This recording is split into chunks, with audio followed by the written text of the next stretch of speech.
بسم الله الرحمن الرحيم والصلاة والسلام على أشرف المرسلين سيدنا محمد وعلى آله وصحبه أجمعين. اللهم اجمعنا عليك ولا تكلنا إليك لنا اللهم الحق حقا وارزقنا اتباعه وارنا الباطل باطلا وارزقنا اجتنابه واجعلنا من عبادك الصالحين وأوليائك المقربين برحمتك يا أرحم الراحمين. Donc, lorsque vous entendez le qira'at sab', les 7 lectures, tout de suite vous allez penser à qui? Ibn Mujahid. C'est lui qui a le premier à avoir parlé de le qira'at sab'.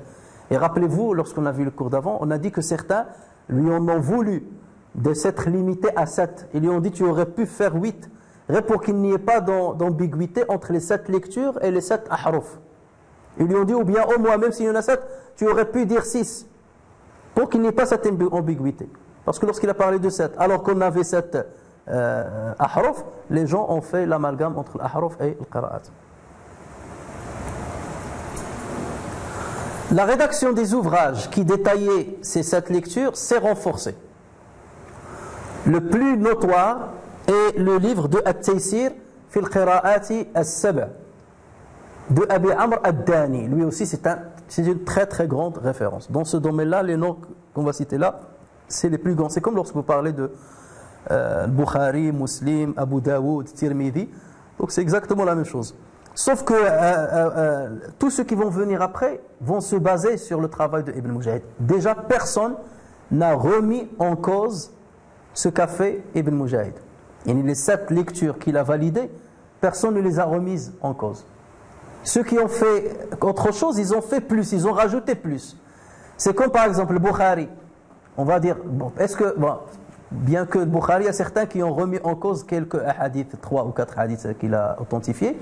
Mais vous avez des savants qui sont venus pour rajouter des hadiths qu'ils ont authentifiés pour eux. Comme l'imam Al-Hakim. Al-Hakim, il a écrit un livre qu'il a appelé Al-Mustadrak. Al-Mustadrak, c'est quoi le but de Al-Mustadrak? C'est de rattraper des hadiths que l'imam Al-Bukhari et Muslim n'ont pas validés. Et parfois, on dit ce hadith-là, il est authentique selon les conditions de Al-Bukhari. Et le hadith-là, Al-Bukhari ne l'a pas recueilli dans son livre, mais le hadith-là, il respecte les mêmes conditions que le Bukhari. Donc on va dire, هذا صحيح على شرط البخاري لم يخرجه, ou bien صحيح على مسلم لم يخرجه. D'accord? Ou bien il est sahih selon d'autres conditions, beaucoup moins draconiennes que celles de Bukhari et Muslim. Et dans ce cas, on dit sahih عند غيرهما. Et c'est un hadith qui est sahih. Et le Hakim, il a authentifié des hadiths lui-même selon ses conditions, mais on dit qu'il يتساهل في التصحيح. Lorsque le Hakim il authentifie un hadith, c'était pas une grande référence comme le Bukhari ou Muslim. Mais en tout état de cause, Ibn Mujahid, il a mis 7 lectures. Ceux qui vont venir après lui, ils vont détailler ces lectures-là. Il faut entrer dans les détails, ainsi de suite. Donc parmi ceux qui l'ont fait, Abu Amr ad-Dani, qui est mort en l'an 444 de l'Hégire, et il a écrit ce livre qu'il a appelé At-Taysir fi al-Qira'ati as-Sab'. Donc c'est une manière de l'écrire pour qu'il soit abordable par les élèves. Alors ce même ouvrage, il a été repris sous forme de poésie scientifique, ce qu'on appelle nadhm. Pourquoi nadhm? Vous connaissez très bien que les musulmans ils ont toujours adopté cette méthodologie dans l'apprentissage, où au lieu d'écrire des livres d'une manière naturelle, ils l'écrivent sous forme de poésie, avec une certaine forme. Et ça, c'est pour que les élèves, depuis leur enfance, ils apprennent cela par cœur, parce que la poésie elle est beaucoup plus facile à apprendre qu'un livre comme ça. Et donc, ça leur permet de se retrouver rapidement. Donc, Imam Shatibi, là vous entendez parler de Shatibi, Imam Shatibi, qui est mort en l'an 590 de l'Hégire. Donc, regardez, il a attendu, on est là en 6e siècle. En 590, l'Hégire est mort. Lui, il a écrit un livre sous forme de poésie. Donc, il a écrit un nadhm qu'il a appelé Hirzul Amani wa Wajhu at-Tahani. Hirzul Amani wa Wajhu at-Tahani. Et donc, c'est quoi ce nadhm-là? Qu'est-ce qu'il a fait dans ce nadhm-là? Il a repris exactement le travail de Ibn Mujahid et le travail de Abu Amr ad-Dani, le livre de Abu Amr ad-Dani, et il l'a fait sous forme de poésie. D'accord?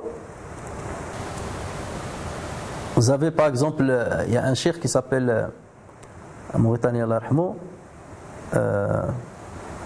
Salim Ould Addoud, rahimahullah, il est mort il n'y a pas longtemps. Salim Ould Addoud, il a repris le fiqh al-maliki et il l'a fait sous forme d'une poésie. Dans la poésie là, il a mis 11 000 vers. Hein? Le Mukhtasar Khalil. Il l'a fait sous forme. Mukhtasar Khalil, il l'a mis. Là, encore. Pour lui, il a facilité. 11 000 vers. C'est l'oncle maternel de Cheikh Hassan Ould Dadaw. 11 000 vers. Donc vous imaginez. Et ça veut dire que c'est pour qu'on les apprenne par cœur. Comme ça, vous n'avez rien qui vous échappe dans la tête. Donc lui, il l'a fait sous forme de ce nom-là. Et c'est ce qu'on a appelé plus tard Ash-Shatibiyya. C'est ce qu'on appelle Ash-Shatibiyya. Et cette poésie, elle est composée de 1173 vers. Donc là, pour ceux qui doivent avoir un certificat, une ijaza de l'qira'at, ils sont obligés d'apprendre par cœur Shatibiyya. Les 1173 vers, ils doivent les connaître par cœur. Parce que lorsqu'ils commencent à lire, regardez, alhamdoulilah, cette année on a la chance, on a un cheikh qui est le Qira'at al-Ashr, il est certifié dans le Qira'at al-Ashr, et vous remarquez parfois lorsqu'il avance, il revient sur le verset, lorsqu'il est avec une autre lecture. Parce que c'est vrai, lorsqu'on modifie, on a l'habitude par exemple de lire Qalun, il a l'habitude de lire Qalun, et il vient dire je vais lire selon Qunbul par exemple, et en lisant, il se rappelle, ah là j'ai fait une erreur, et il revient. Et il y a des mots parfois, des mots, des exceptions qui peuvent exister. Et tout cela, tu ne peux pas l'apprendre si tu n'as pas ce vers-là dans la tête, ces vers-là dans la tête, son arme dans la tête.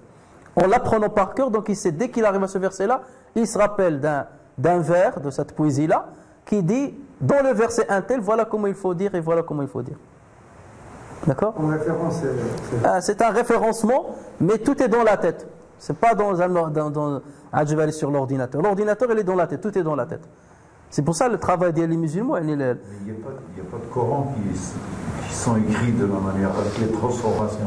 Il n'y a pas un Coran. Si. Tu vas trouver par exemple un Coran avec la lecture. C'est comme nous, là, il y a le Coran selon Warsh, enfin une copie selon Warsh, voilà, une copie selon Hafs, tu vas trouver les autres. Sauf que parce que les autres lectures sont un peu rares, donc c'est plus les spécialistes qui les trouvent, ou bien certains pays qui ont adopté une lecture que le Coran là, vous allez trouver qu'il est très répandu chez eux. C'est un moyen mnémotechnique en fait. Hein? C'est un moyen mnémotechnique. Oui, voilà, c'est un moyen. Parce que les gens, il faut déjà comprendre, il faut la rapidité d'esprit. Tu es en train de faire un dars ou quelque chose comme ça, tu ne vas pas leur dire je vais aller voir dans un livre ce que dit ici. Il faut que tout soit dans ta tête. Voilà. Surtout dans ce domaine-là. Et donc voilà pourquoi on faisait, dans différents domaines, dans le fiqh et tout, on faisait, même dans l'aqidah et tout, il y avait toujours c'est une méthodologie qui est utilisée par les savants. Donc les savants devaient avoir forcément des grandes mémoires. Et il y a des pays qui sont beaucoup plus, je veux dire, qui sont draconiens dans cette méthodologie que d'autres. Au Maghreb par exemple, ils sont plus draconiens que le Mashriq. Où il faut passer, il faut apprendre par cœur le mutun, ce qu'on appelle le mutun, par cœur. Alors des dizaines d'ouvrages sont venus expliquer cette poésie. Et cette poésie-là, on dit, c'est Sarat Biha Rukban, c'est une poésie qui a été... Allah Azza wa Jal a mis le baraka dans certaines de ces mutun, et qui montre bien entendu que le travail a été fait avec une grande sincérité. Et bon, beaucoup d'autres ont fait peut-être d'autres mutun qui n'ont pas trouvé la célébrité de cela. Mais Shatibiyya, ça s'est répandu dans le monde entier. Donc des dizaines d'ouvrages sont venus expliquer cette poésie qui reste une des plus grandes références dans la science des lectures. Ilm Qira'at Shatibiyya, c'est la plus grande des références. Une des plus grandes des références.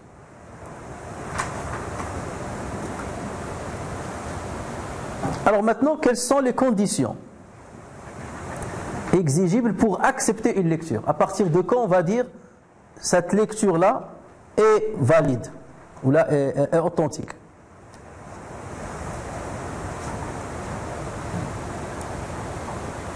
Première condition, elle doit être établie par une chaîne de transmission authentique. Ça, c'est la première chose.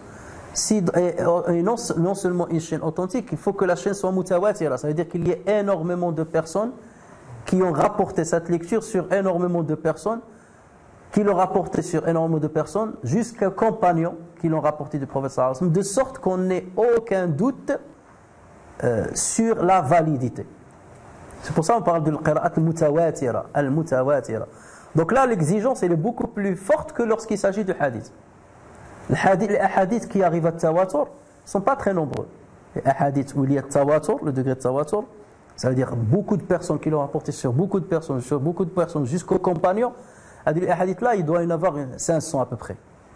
Et la majorité de ces hadiths ont un rapport avec la pratique du prophète sallallahu alayhi wa sallam, la pratique de la prière. Lorsque le prophète sallallahu alayhi wa sallam faisait la prière, il levait les mains jusqu'aux oreilles pour dire Allahu Akbar.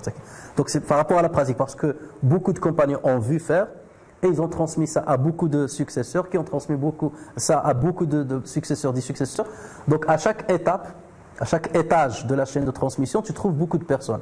Et on dit que ces personnes sont tellement nombreux qu'il est impossible de penser qu'ils se sont mis d'accord pour mentir sur la personne. D'accord?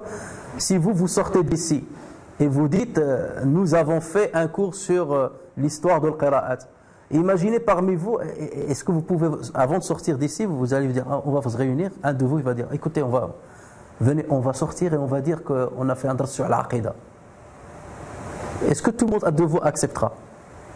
Forcément, il y a beaucoup qui vont dire mais attends, ça va pas. Donc on dit que parce que vous êtes tellement nombreux, c'est impossible de penser que vous vous êtes mis d'accord pour mentir. Donc là, il n'y a même pas besoin d'aller chercher la validité de chacun parmi vous. Et celui qui va chercher, il va pas aller dire Jamal, je vais aller voir sa fiabilité. Est-ce que c'est quelqu'un de fiable, de confiance? Un tel, est-ce qu'il est fiable? Parce qu'ils sont tellement nombreux et des musulmans connus, c'est pas la peine de rentrer dans le détail. Mais si par contre, un de vous sortira et dit on a fait un dars sur la musique. On était à la mosquée, on a fait un dars sur la musique, par exemple. Là, celui qui va l'entendre, il va dire attends, celui-là, est-ce qu'il est fiable ou pas? D'accord? Là, tu vas dire il n'y a qu'une personne qui m'a dit ça. Donc là, il faut que je vois la fiabilité de ce qu'il est en train de rapporter. Mais lorsque vous êtes nombreux, là, on va dire c'est la certitude même. Voilà. Et vous voyez? Et c'est exactement la même chose. Donc pour le Coran, il fallait être sûr. Pour le hadith, cette exigence n'est pas pareille que pour le Coran. Pour le hadith, même si dans un étage, il n'y a pas un très grand nombre, d'accord, il n'y a par exemple que 2 personnes qui ont entendu ce hadith, de 2 personnes ou là de 3 personnes, on l'accepte. Et dans ce cas, on parle de l'hadith al-ahad, les hadiths singuliers. Et c'est dans les hadiths-là qu'on va faire le travail de recherche pour voir la fiabilité, la mémoire de ces personnes-là. Est-ce que sont vraiment retrouvés, rencontrés, un tel a-t-il vraiment rencontré un tel? Et je commence à mettre des conditions. Et c'est là on va commencer la classification de l'hadith sahih, le hadith al-hasan, le hadith al-da'if. Lorsqu'il s'agit de l'mutawatir, on ne fait même pas cette recherche, il n'y a pas besoin. Les hadiths mutawatir, comme on a dit, ne sont pas nombreuses. Les hadiths sahiha, donc lorsqu'on va dire qu'il est sahih, ça veut dire qu'il est de l'ahad. On parle déjà de l'ahad, singulier. Après, on va voir les détails concernant ceux qui sont dans les chaînes de transmission. Mais lorsqu'il s'agit du Coran, la chaîne doit être notoire et authentique à 100%. Donc ça, c'est la première condition. Si on trouve dans un étage de la chaîne que 2 personnes qui ont entendu cette lecture, là, automatiquement, cette riwaya, on ne la prend pas en compte. Deuxièmement, elle doit pouvoir être récitée à partir de la graphie des copies uthmaniennes ou au moins une d'elles. Ça veut dire, si dans une lecture, on va trouver وَتَكُونُ الْجِبَالُ كَالصُّوفِ الْمَنْفُوشِ. Hadith ne se trouve pas dans la graphie uthmanienne, dans les différentes copies, les 5 ou 6 ou 7 ou 8 copies dont on a parlé. Il y a divergence entre les savants. Est-ce qu'il y avait 5? C'est allé jusqu'à 8 pour certains savants. Les 8 copies, supposons qu'ils étaient 8. Est-ce que dans les 8 là, il y a sauf? Le mot sauf au lieu de l'ayn. Il n'y en a pas. Ce n'est pas écrit. Donc dans ce cas, je ne prends pas en compte cette lecture. Même si dans ce cas, la lecture là est notoire. Même si la chaîne de transmission est notoire, mais elle ne respecte pas la graphie uthmanienne. Vous voyez? Donc il faut que la deuxième condition soit aussi valable. D'accord? Même si je trouve une lecture, là je suis sûr que le prophète a lu comme ça. Mais cette lecture n'a pas respecté la graphie uthmanienne. On la rejette. C'est pas on la rejette, on la met de côté. On ne la récite pas dans les prières. On ne l'utilise pas par exemple dans les prières. Pourquoi? Parce que c'était la décision de Uthman ibn Affan et des compagnons de son époque. Le consensus des savants, des compagnons, a voulu adopter la graphie uthmanienne comme référence des lectures qui vont rester. Donc le reste, ça y est, on les met de côté, même s'ils sont notoires, au niveau de leur chaîne de transmission. Troisièmement, elle doit respecter les règles de la grammaire arabe, ou une variante des règles de grammaire arabe. Ça veut dire, si je trouve par exemple, Ja'a rajulun, un homme est venu. Et moi je trouve Ja'a rajulan. D'accord? Ja'a rajulan, c'est-à-dire il est venu homme. Il est venu homme. C'est comme si c'était femme et maintenant il est venu homme. Là, le sens, il change, le sens grammatical change complètement. D'accord? Donc dans ce cas, lorsque le sens n'est pas acceptable dans la compréhension déjà du verset, ou ne respecte pas le grammaire, par exemple un fi'l qui va être mansoub ou muksour, ou bien, je sais pas, un pluriel, au lieu qu'il se termine avec le wa ou le nun, il se termine avec autre chose, on ne l'accepte pas. Parce que les règles de grammaire arabe ne le respectent pas. Mais, pour cette condition-là, il y a eu beaucoup de polémiques. Pourquoi? Parce que certains, c'est-à-dire spécialistes du grammaire arabe, ce qu'on appelle nahwiyoun, ils ont commencé à critiquer le Qur'an, en leur disant, mais il y a des passages chez vous qui ne respectent pas les règles grammaticales telles qu'on les connaît. D'accord? Et là, les savants ont dit, c'est l'inverse dans ce cas, parce que la grammaire, elle a été établie sur la base de quoi? C'est sur la base du Coran. La grammaire arabe a été établie sur la base du Coran. Donc la référence, c'est le Coran. Et non pas vous, les grammatiques, la grammaire. La grammaire, elle est venue après le Coran. Donc si la lecture est valide, authentique et tout, c'est à vous de vous adapter pour dire, mais il y a une exception. Dans les règles que vous allez écrire dans le grammaire, c'est comme ça que ça doit se faire, c'est comme ça que ça se fait, mais il y a une exception parce que dans telle lecture authentique, voilà ce qui se dit. Et heureusement, il y avait des grands grammaticaux qui étaient en même temps des lecteurs, ou des élèves de lecteurs, comme on va le voir, et qui ont défendu justement certaines lectures, ou certaines variantes au niveau de la grammaire, parce qu'ils ont dit, c'est à nous de nous adapter par rapport à ces versets, et non pas aux versets de s'adapter par rapport à la grammaire. Parce que la grammaire est venue a posteriori. D'accord? Vous comprenez? Mais là, c'est tout ces critiques-là sont allées très loin même, ces critiques-là. Je vous donne un simple exemple qui n'a rien à voir avec ça, mais il s'y rapproche. Par exemple, l'imam Tabari, pour l'imam Tabari, une fois il y avait un du ministère d'Intérieur qui est venu me voir, et en discutant, qu'il est arabophone, il connaît l'arabe et tout, c'est pour ça qu'ils l'ont fait travailler sur le domaine là de la religion. Et il est venu pour un petit peu tâter le terrain et tout. Et en parlant, il a dit, oui, même dans les qira'at, même le Coran, les copies du Coran, on n'est pas d'accord tous sur ça. Même des grands savants l'ont dit, comme qui? Comme Tabari, il n'est pas d'accord sur certaines qira'at, tout ça. Ouais, il faisait allusion à quoi? Imam Tabari, par exemple, c'est un grand savant, jurisconsulte, mufsir et tout. Lui, par exemple, chez lui, il n'y a pas Maliki Yawmiddin. Pour lui, il y a Maliki Yawmiddin. D'accord? Et il prend pour preuve que, parce qu'il dit le Malik, Yamlik. Le Malik, le souverain, il possède. Donc il est Malik. Malik, ça veut dire celui qui possède. Et d'ailleurs, dans beaucoup de lectures, si vous l'avez remarqué depuis qu'on a commencé Ramadan avec Cheikh, à chaque fois qu'il dit je vais lire avec celui un tel, la majorité de fois, il utilise Maliki Yawmiddin. Et non pas Maliki Yawmiddin. D'accord? Malik, il est rare dans les lectures. Chez Asim, par exemple. Mais chez la majorité, c'est Maliki. Et l'imam Tabari, il a dit ça. Il a dit, dans la logique et tout cela, de l'arabe et tout ça, c'est Maliki qui doit être valide, et non pas Maliki. Donc lui, il n'a pas été d'accord sur ça. Est-ce pour autant que ça va chambouler un petit peu la confiance qu'on a dans les lectures? Ça reste son avis. Il est ce qu'il est, c'est une grande référence, mais sur ce point-là, il a tort. Parce que les savants qui ont validé la Maliki Yawmiddin, ils ne sont pas moins scrupuleux que lui sur cette question-là. C'est qu'ils ont vu les chaînes de transmission et tout, et donc ils ont validé ça, c'est valide comme ça. Même s'il y a une critique là-dessus, il n'y a pas de... Mais est-ce que ça sèmerait le doute chez nous par rapport à ce que nous lisons? C'est ça le problème, c'est que certains, lorsqu'ils entendent des petites remarques comme ça, ils croient qu'il y a un doute dans le Coran, où les musulmans ne sont pas sûrs, où il y a... Non, d'abord, il n'a pas reconnu une. Mais est-ce que ça veut dire qu'on a perdu quelque chose? On n'a pas perdu quelque chose. Maliki ou Maliki, de toute façon, c'est pas ça qui va chambouler le Coran. D'accord? Et lui n'était pas d'accord avec une, mais plusieurs savants ont été d'accord avec. Donc au contraire, on a plus que ce qu'il ne faut. C'est-à-dire le minimum on l'a et on a plus. C'est-à-dire si on se contentait de Maliki, il n'y a pas de problème. Là on a rajouté Maliki. Et où est le problème? Il y a une contradiction. Il possède aussi le jour de jugement. D'accord? Et il en est souverain. Donc là, c'est un exemple un petit peu pour que vous situiez. Pourquoi je dis ça? Parce que le problème, c'est que maintenant, avec les forums et tout ça, il y a des gens qui. Je lisais tout à l'heure un forum où il y a un chrétien arabophone, je crois, et libanais, qui a commencé à dire voilà, le Coran nous lance un défi. Il a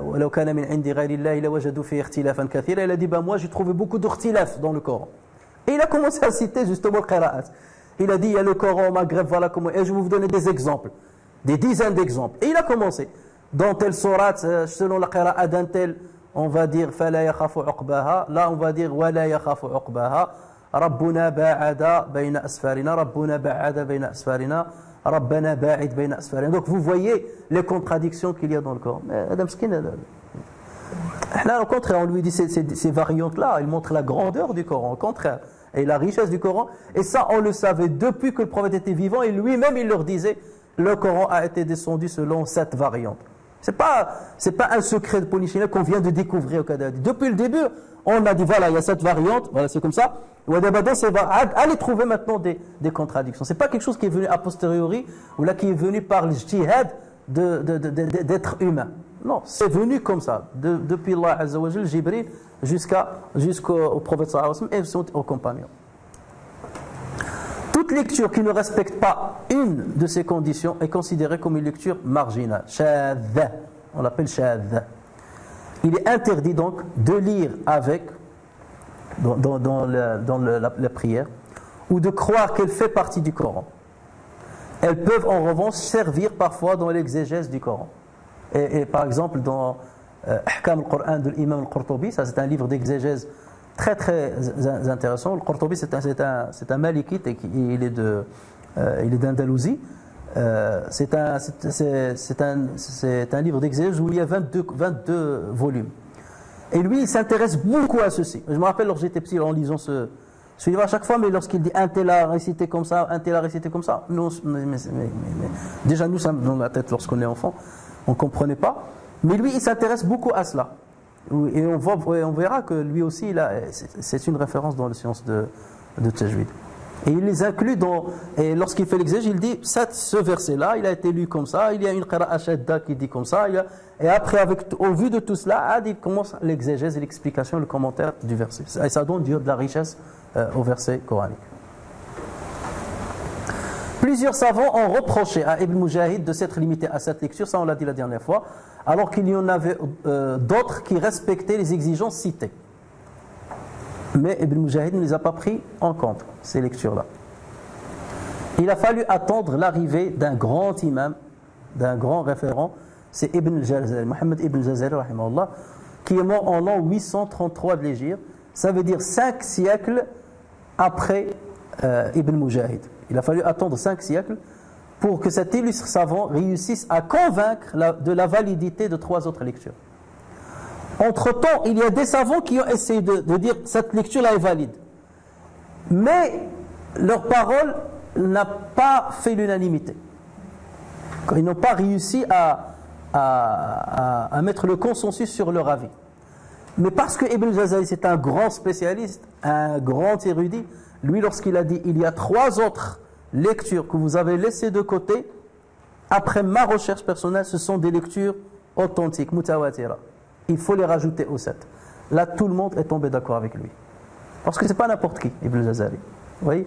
D'autres avant lui ont peut-être parlé de cela, et sûrement parlé d'une ou de 2 lectures, mais ce n'étaient pas des grands spécialistes. Ils n'ont pas l'érudition de Ibn Jazari pour qu'ils puissent convaincre tout le monde de ceci.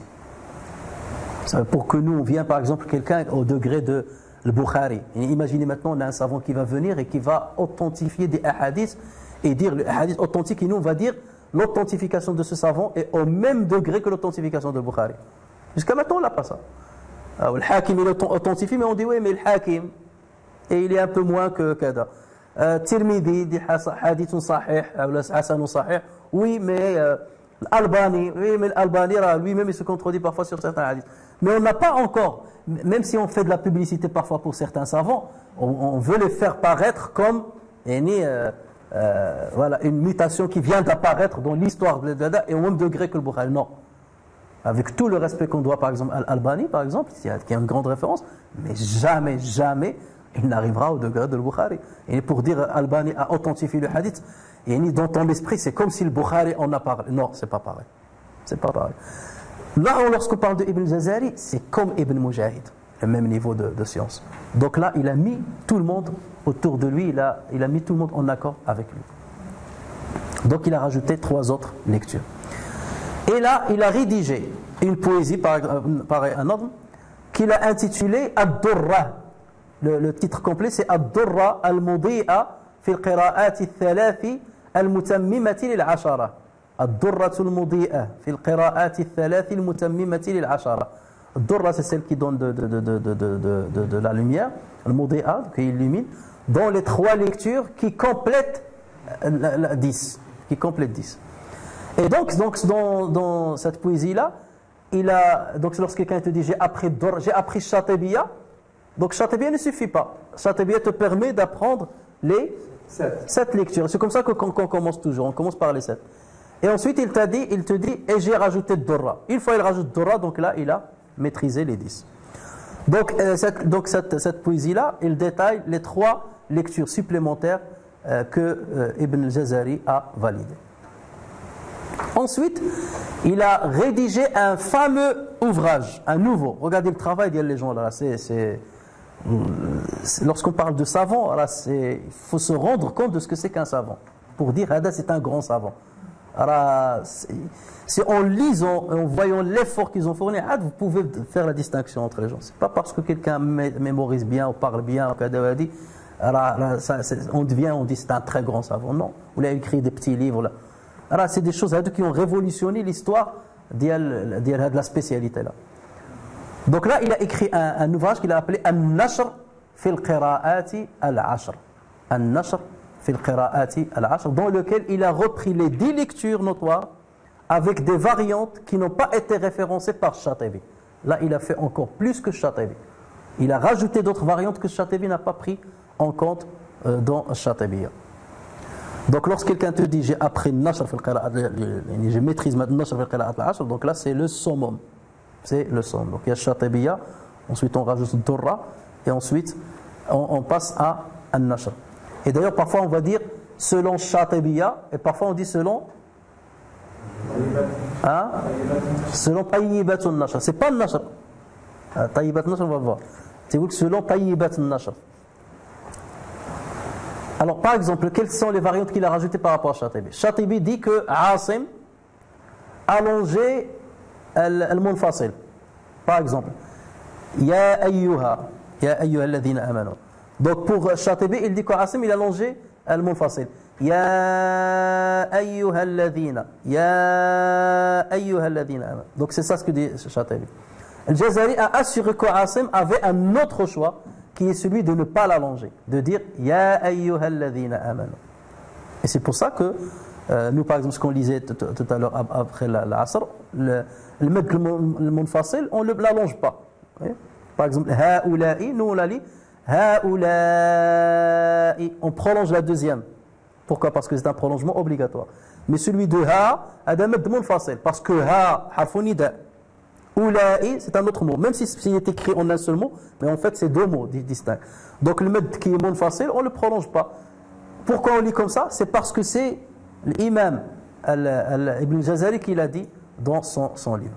Ça veut dire s'il n'y avait pas lui, l'écrit, aujourd'hui on serait toujours en train de dire en lisant Asim, Ya ayyuhalladhina amanu bien ha'ula'i. Donc c'est là où vous voyez pour que Ibn Jazari s'impose dans ce domaine-là et qu'il mette tout le monde autour de lui, c'était pas facile. Ou qu'il contredit Shatibi, qu'il contredit Ibn Mujahid, là c'est pas rien. Hein? Donc ça c'est un exemple. Et c'est pour ça qu'on va te dire parfois selon Shatibiya, ou là selon Tayyibat al-Nashr. Alors Ibn Mujahid s'est contenté de prendre en compte 2 rapporteurs pour chacun des 7 lecteurs. Alors, on va commencer maintenant à parler des lecteurs. Ibn Mujahid, on a dit, il a validé combien de lectures?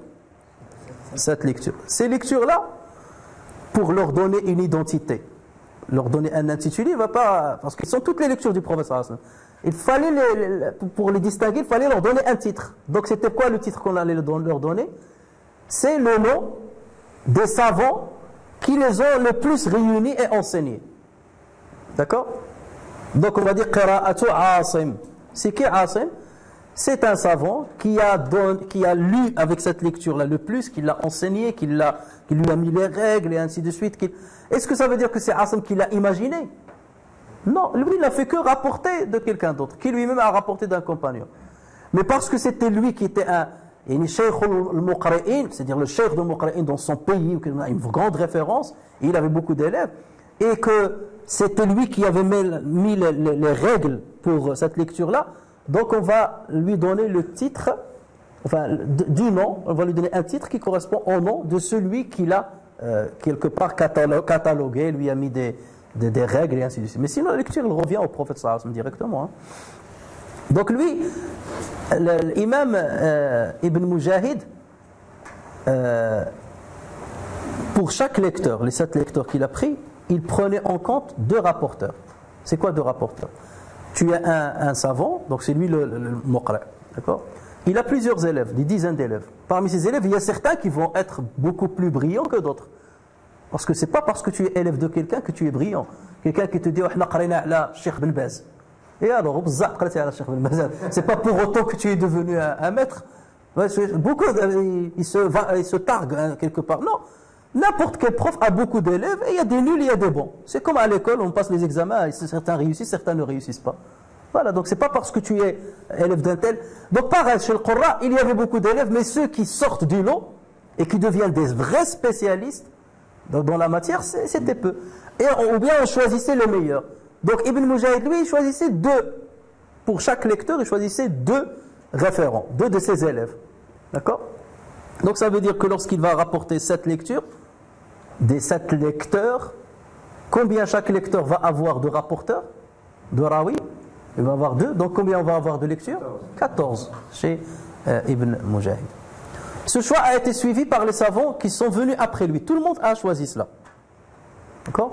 Donc c'est pour cela qu'on parle de riwayat fulan an fulan. Riwayat fulan an fulan. Parce que le lecteur là, il peut lire de différentes manières. D'accord? Mais c'est celui qui va lui ramener le riwayat sur lui qui va dire oui mais moi j'ai mis les règles de cette manière là pour que ça soit une riwayat complète avec une harmonie dans les règles en allant depuis le Fatiha jusqu'à la fin. On va respecter cette riwayat de cette manière. Bon. Par exemple, vous avez l'imam Nafi'. C'est qui ces 2 référents? Warshi al-Azraq. Warshi al-Asbahani. Là. Qalun. Donc il a deux référents. Il y a Qalun, c'est avec laquelle le Cheikh il est toujours au début, les 4 premières cases. Qalun. Et il a Warsh. Ce sont ces 2 élèves qui ont brillé. Mais eux-mêmes, ils avaient des élèves. D'accord? Et Qalun, vous avez vu la lecture de Qalun et vous avez vu la lecture de Warsh. Les 2 rapportent de qui? De Nafi'. Ça veut dire que Nafi' il disait de différentes manières. Mais après il va dire moi je vais prendre cette manière-là et l'harmoniser depuis le Fatiha. Donc si vous tombez sur un mot qui est de cette manière-là, vous devez le prononcer de cette manière.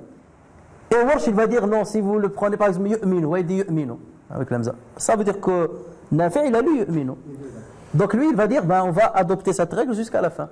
L'autre, il va dire, moi aussi, j'ai rapporté du même savant, une autre manière de lire, donc c'est toujours le même savant, mais lui, il dit yomino. D'accord?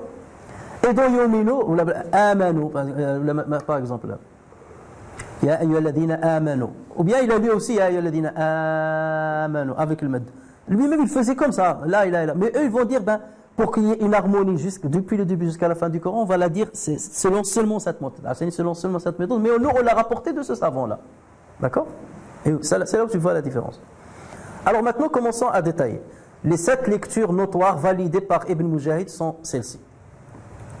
La lecture de Nafi', toujours on le rapporte par rapport à la ville où il est devenu le maître. Toujours. Les 7 lectures sont des maîtres et on le rapporte par rapport à la ville où il était.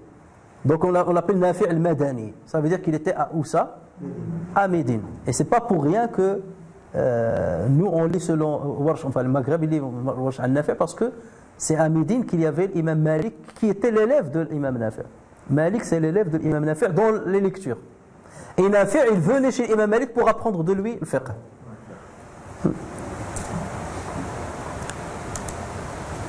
Parce qu'il n'avait pas, vous ne trouvez pas qu'il y a beaucoup de différences d'âge.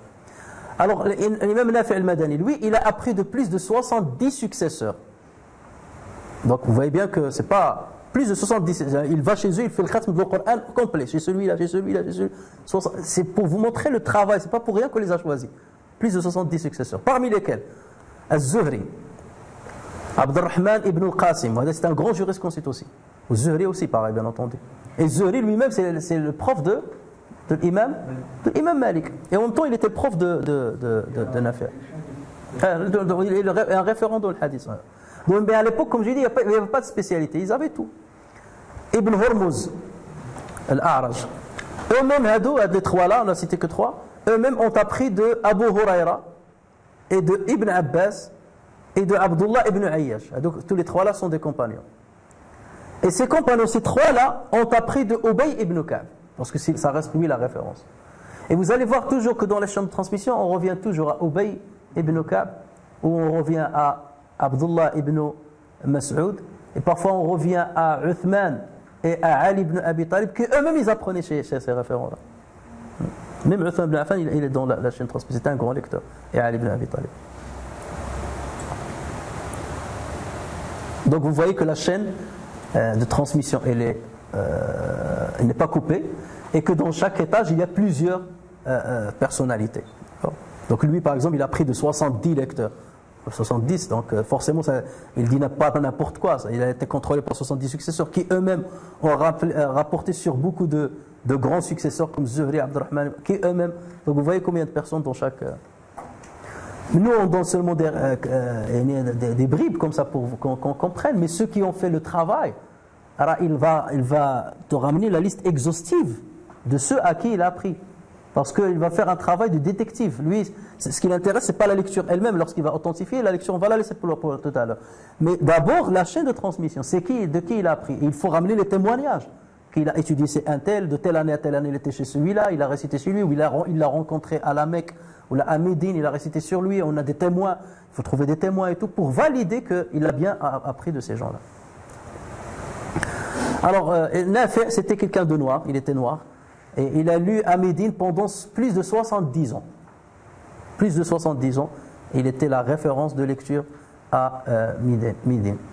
Et il avait une caractéristique, Nafi', radiyallahu anhu. Lorsqu'il parlait, dès qu'il ouvre la bouche, l'odeur du musc sortait de sa bouche. Dès qu'il parle, l'odeur du musc sortait de sa bouche. Et on lui a demandé, est-ce que tu mets du musc sur toi, dans ta bouche? Il leur a dit non. C'est un jour, j'ai fait un rêve.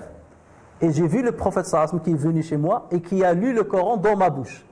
Et il leur a dit, depuis que je me suis réveillé, à chaque fois que j'ouvre ma bouche, l'odeur du musc qui commence à sortir. C'est comme des...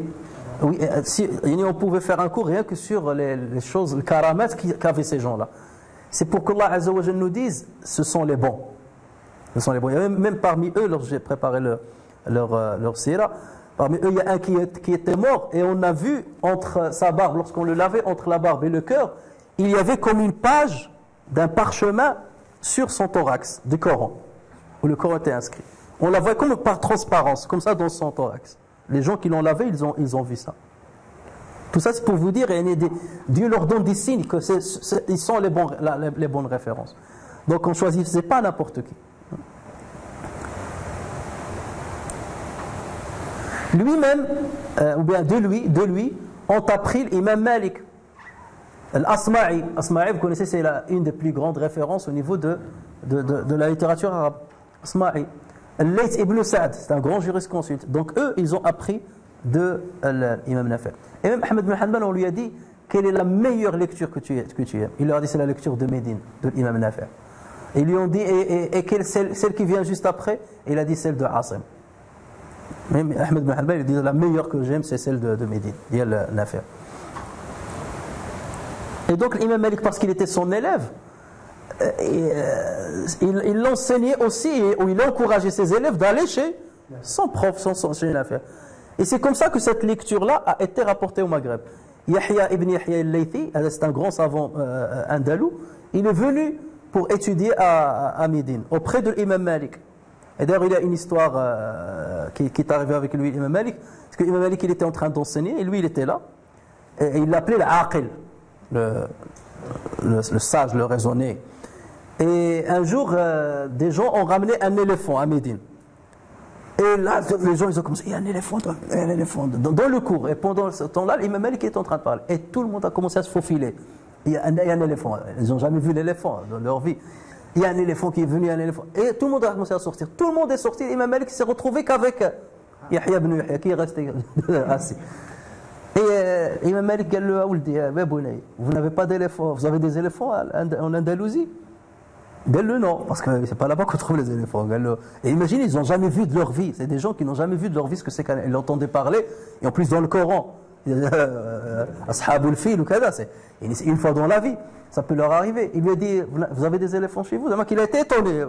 Il a compris que les gens partent. Il n'y a pas de problème. Il peut revenir, mais l'éléphant, il risque de ne pas revenir.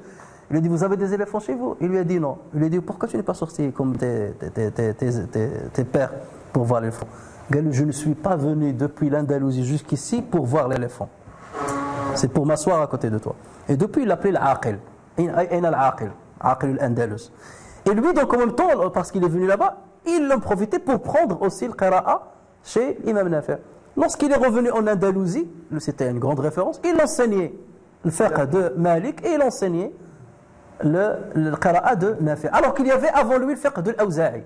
Le fiqh de l'Awza'i était déjà répandu en Andalousie, très répandu. L'Andalousie était l'Awza'i, le madhab l'Awza'i. Et Yahya ibn Yahya qui est venu, il a rentré cela. Et après, le gouverneur, il lui a dit, je veux te mettre le juge des juges, comme le garde des sceaux. Il lui a dit, non, je ne veux pas. Mais par contre, lorsque tu veux nommer un juge, je peux te désigner certains de mes élèves qui sont des très bons jurisconsultes et tu les nommeras. Il lui a dit oui. Et donc à chaque fois, il lui dit, je veux pour telle ville quelqu'un. Il lui dit, prends mon élève un tel. Je veux pour telle ville un juge, prends mon élève un tel. Et les juges se sont répandus en Andalousie. Et ils ne connaissaient, enfin, ils maîtrisaient quel madhab, le madhab al-Maliki. Et quel qira'a del Nafi', warsh al-Nafi'. Et donc c'est comme ça que le madhab al-Maliki a commencé à se propager. Parce que le qadi, il va juger sur des affaires avec le madhab al-Maliki. Et donc c'est comme ça que le madhab al-Awza'i a commencé à s'estomper en Andalousie. Donc parfois c'est comme ça des circonstances, des concours de circonstances qui ont fait qu'un madhab c'est beaucoup plus répandu dans un pays. Alors c'était pas un choix, on va choisir ou le shahaja, non. Voilà, parce qu'il y avait une grande référence qu'il a fait. Alors les deux célèbres rapporteurs de l'imam Nafi', c'est Qaloun et Warsh. Qaloun et Warsh, ce sont les plus grands, les plus célèbres de ces rapporteurs. Il y en avait d'autres, mais ceux que Ibn Mujahid a gardés.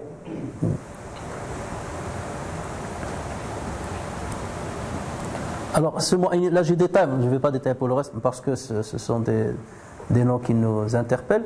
Qaloun, lui, il est né en 120 de l'Hégire, il est mort en 220. Son vrai nom, c'est Isa ibn Mina ibn Wardan. Et c'est l'imam Nafi' qui l'a appelé Qaloun. Et Qaloun, ça veut dire Jayyid en romain, excellent. Tu es excellent, tu es Qaloun. Et c'est comme ça pourquoi on l'appelle depuis Qaloun. Donc ce n'est pas son vrai nom, c'est un surnom que lui a donné Imam Nafi'. Warsh, donc lui qui est né en 110, pas trouvé la date de sa mort. Il s'appelle, son vrai nom c'est Uthman ibn Sa'id al-Misri. Donc lui il est de l'Égypte. On le surnomme Warsh car sa peau était très très blanche. Très très blanche. Et en 155 de l'Hégire, il est venu à Médine. Donc lui il est égyptien. Il est venu à Médine. Et il a fait 5 khatmat dans le Coran sur l'imam Nafi'. Ça veut dire à 5 reprises il a terminé la récitation du Coran. Depuis le Fatiha jusqu'à... Donc il a fait 5 khatmat. Il est resté plusieurs mois à Médine. Et lorsqu'il a terminé le khatmat et que l'imam Nafi' l'a certifié, donc il est revenu en Égypte et il est devenu la référence de la lecture du Coran dans l'Égypte. Cheikh al-Qurra.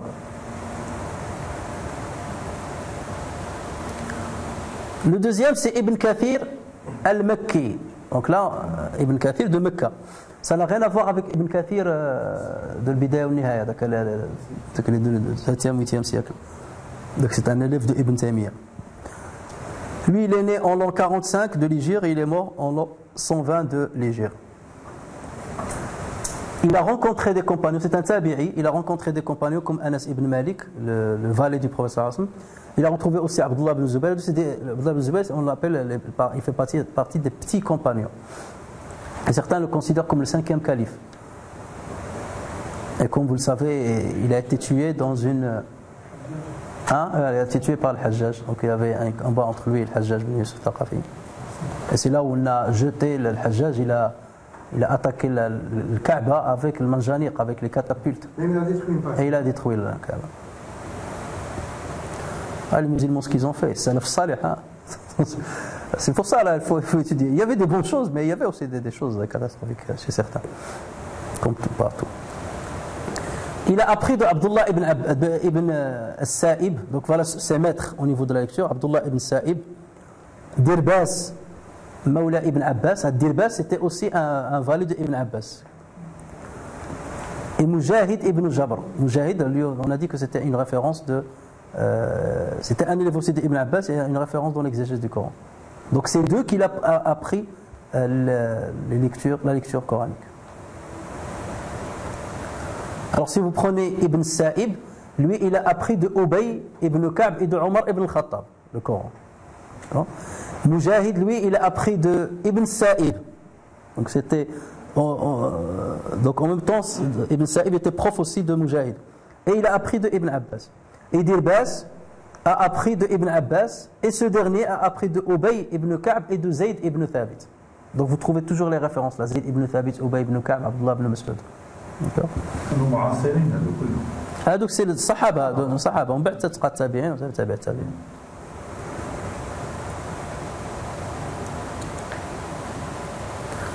A appris de lui, donc ses élèves, c'est Al-Khalil Farahidi, c'est une grande référence, Muhammad ibn Salama.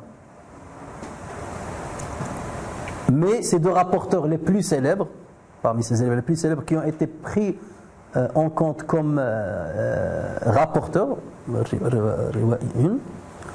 c'est Al-Bizzi et Qunbul. Cheikh il a lu avec deux fois avec Qunbul an Ibn Kathir.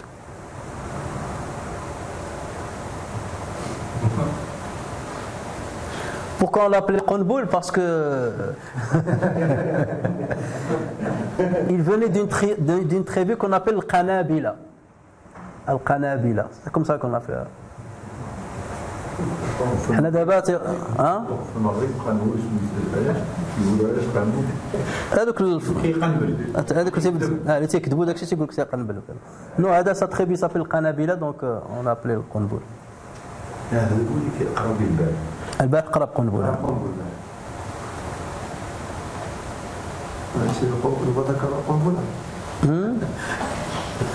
Alors le Bizzi par exemple, il est né en 170 de l'Hégire, mort en 250 de l'Hégire. Il est d'origine perse, mais il est né à la Mecque. Et il était le mu'adhin du Masjid al-Haram. C'est lui qui fait lever l'adhan dans le Masjid al-Haram. Alors, qu'est-ce que vous remarquez ici? Tous ça, mec. Ah non, c'est pas ça. Les Mawali? Non. La date de naissance. Ça va faire aussi ce que je suis en train de dire.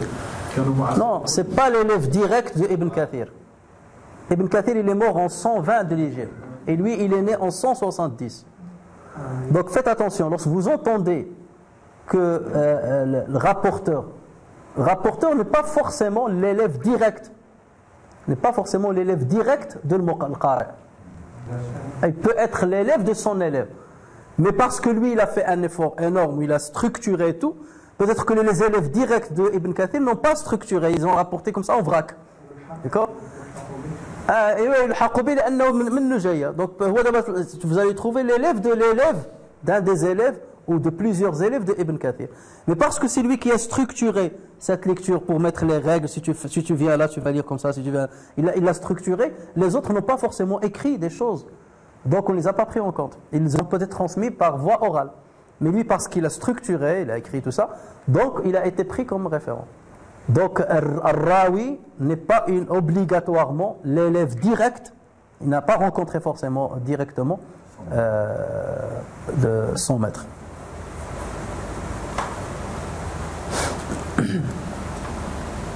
Qunbul, lui, il est né en 195 de l'Hégire, il est mort en 291 de l'Hégire. Et l'autre chose que vous allez remarquer, c'est que beaucoup de lecteurs, ils vivent longtemps. C'est des gens qui ont vécu longtemps. Voilà, 80 ans.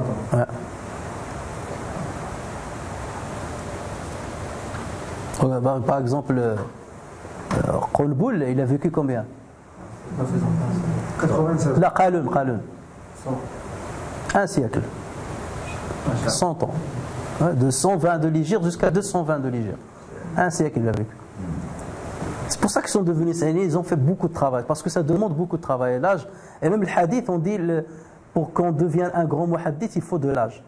Pourquoi? Parce qu'ils rectifient beaucoup de choses, ils peuvent revenir sur beaucoup de choses, et donc il faut emmagasiner beaucoup de hadiths, et chercher tout ça. Le muhaddith kibar, le muhaddith, ils ont vécu aussi longtemps. Ils sont préservés, comme les chercheurs. Ils sont préservés par... Le cerveau, il travaille. Bon, on va s'arrêter là peut-être parce qu'on ne va pas retenir. Donc il reste, là j'ai cité les deux. Inch'Allah, demain, Inch'Allah, on va citer les 8 restants et on parlera un petit peu de qira'at shad. Voilà, barakallahu fikum, subhanakallahumma bihamdika, nashhadu an la ilaha illa anta, astaghfiruka wa natubu ilayk.